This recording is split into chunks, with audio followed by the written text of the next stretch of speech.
you guys seem excited. What do you feel like you've been doing really well out there the first couple of weeks? I think just my effort. I'm just trying to make an emphasis every time I go out there. I'm giving it my all. At the end of the day, this is the highest level of football that you can play at, and so you got to be ready to compete no matter what.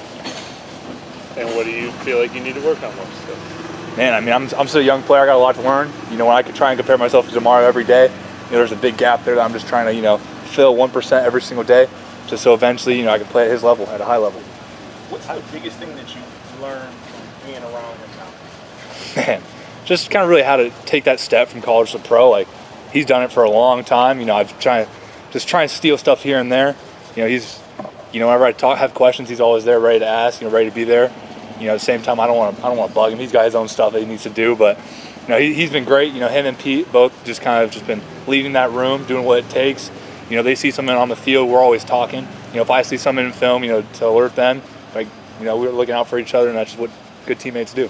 How has the learning curve been for you so far, learning Granite State's defense? It's a little different, but at the end of the day, where I was before, we did a lot of different defensive fronts, defensive schemes, and so just kind of the verbiage is what changes. But besides that, it's kind of been, obviously there's going to be some hiccups here and there, but a little kind of seamless in my opinion. Is it difficult in this kind of situation? There was one where you hit somebody, but it was almost like an excuse me hit. Is it hard for you not to hit somebody, you know what I mean? A little bit. At the end of the day, we are teammates, so you got to look after your guys, but I'm wired, I like to get, some contact here and there, but, we are teammates, you got to look after your guys, and we need everyone here, come week one. How much fun was this today? Oh, it was a blast.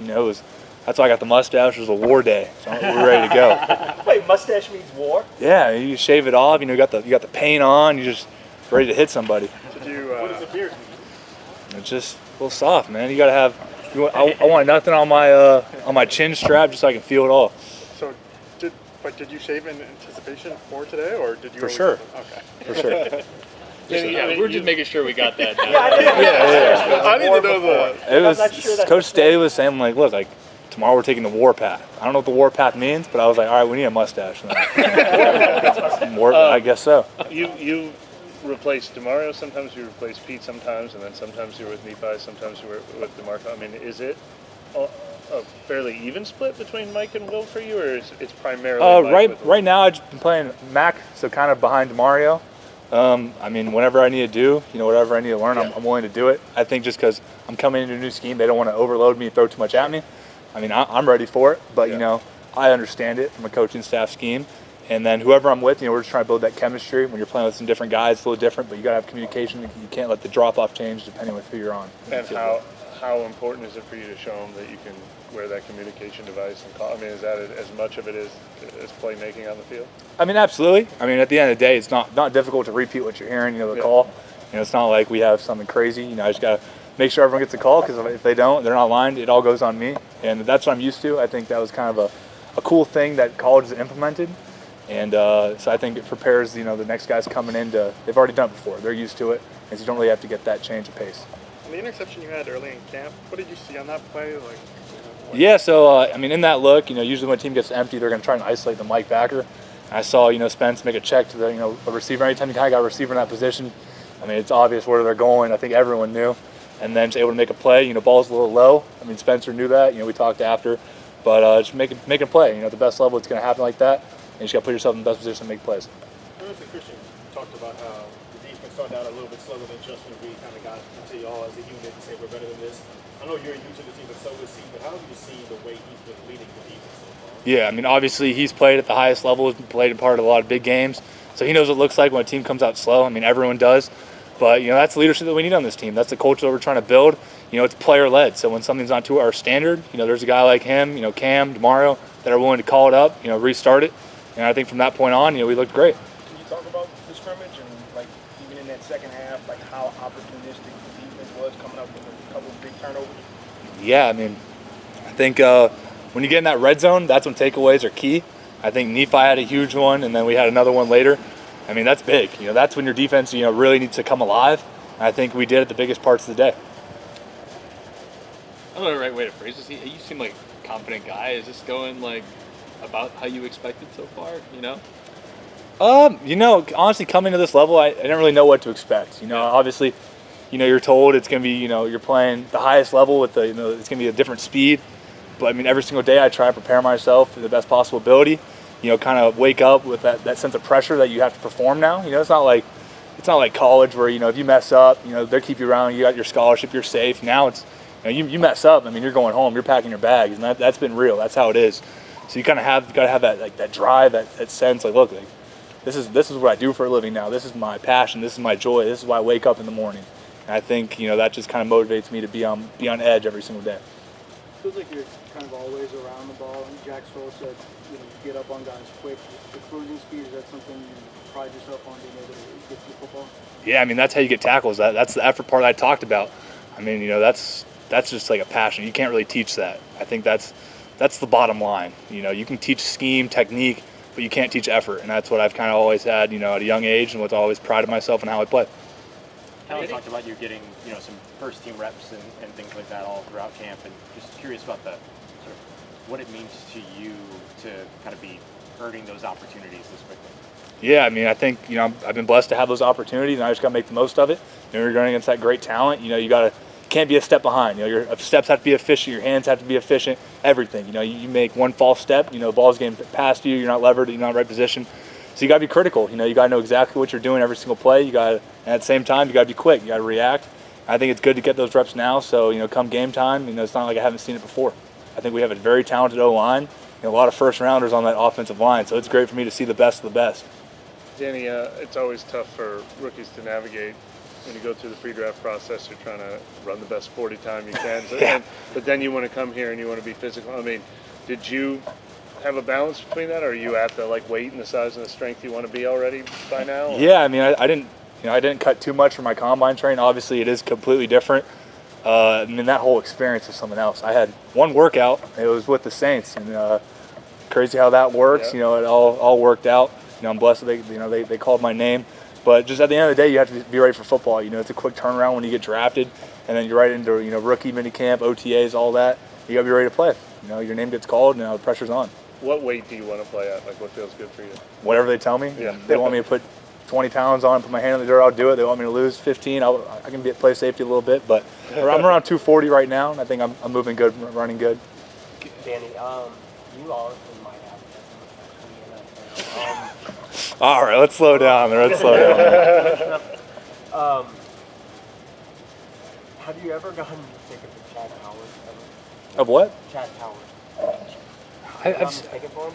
I mean, a few times. I get a lot of Leonardo DiCaprio, Ryan Gosling, so I get a few of those comparisons. I'm honored. I'm flattered. But at the end of the day, I got to be my own person. Got to have my own personality. But I mean, it's cool to get compared to those guys a little bit. Chad Powers. I like it. I wish I could sling the ball like him a little bit. But I mean, it is what it is. How do you think your personality meshes with the distinct culture of the world? Oh, I think we go great together.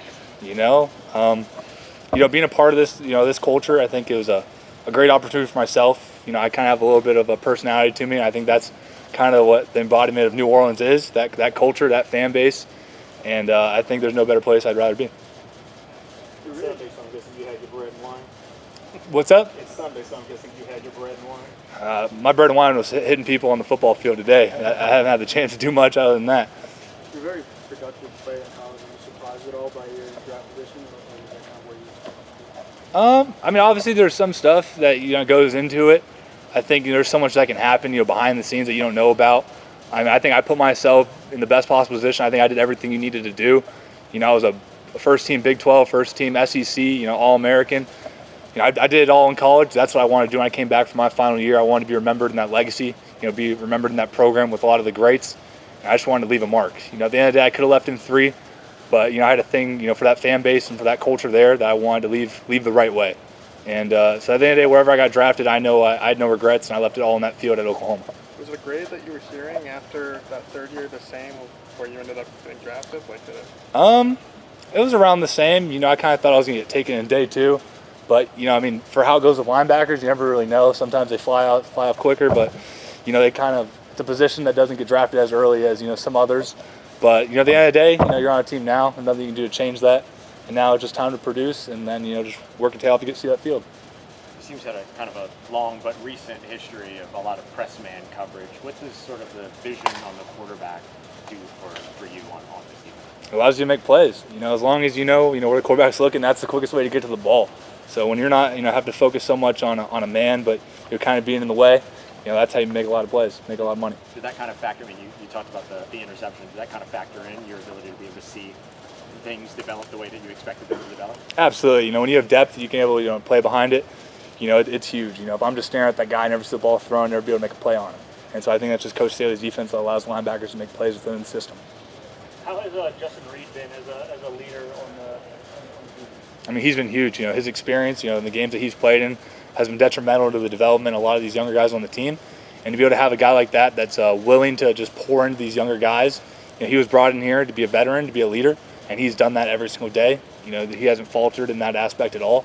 And I think it's huge for a guy like Jonas and some of these other DBs that can have someone always in their corner to go after them. I mean, you already see the friendship and kind of that they're building in there. That's huge. That's what you need from your older guys who've done it at the highest levels. When you bring them in here to build a culture, I think he's kind of one of the key pieces in that foundation. Did he kind of pull all you guys together today? I think Christian was talking about him kind of pulling together the defense. Yeah, those that first 2 drives, I think, weren't at the standard that we need to play at. It's not at the level that we want to compete. That doesn't win games, and he saw that right away. And he called it up, said it how it is. We're all grown men, we can take that, and it puts a little chip on our shoulder, gets, lights a fire under you, and then we were ready to go. Reset, and we were making plays from there on out. Is that the kind of vocal leadership you're accustomed to having, sort of from your role as well? Like, is that kind of how you were at Oklahoma? Absolutely. I think there's levels to it. Right now, I'm not in a position, I don't have the respect, to be able to do something like that. That's why you bring a guy in like Justin Reed, you have Demario Davis, you have Cam Jordan, those leaders that have earned that. They've earned that respect from how they play to how they are every single day. The same person day in and day out. So when they speak like that, you have to listen to them. And I assume you aspire to kind of be in that place when that's appropriate as well. Absolutely. Like I said, you just have to got to do everything you can right now, every single day, to earn that respect. I'm a young guy coming in, just kind of learning the ropes, and eventually, hopefully, I know it will come true, but I'll have that same same power. Now, how much have you seen Spencer evolve from that 1 year I guess y'all were together that all year? Oh, it's night and day. Spencer's development as a man, just as a player, has been huge. He's faced a lot of adversity at Oklahoma. There was games where he's getting booed by his own home crowd, and that could really just kill your confidence. From that aspect though, but his mindset really changed. I think when he went to South Carolina, he really grew. He became a great player. He's always had the talent though, but that mindset has completely changed, man. Being a great humble guy, and now his confidence is starting to show out. He's starting to make plays, and he's really being a leader in that locker room every single day. And to have a guy like that, to see the change. I had him for 1 year, my freshman year, and he welcomed me in, but it's a little different. He was that 5-star quarterback, and then he got humbled a little bit, and now he's flourished in this system, and he's looked great. Thanks, man. Thank you. All right, thank you guys.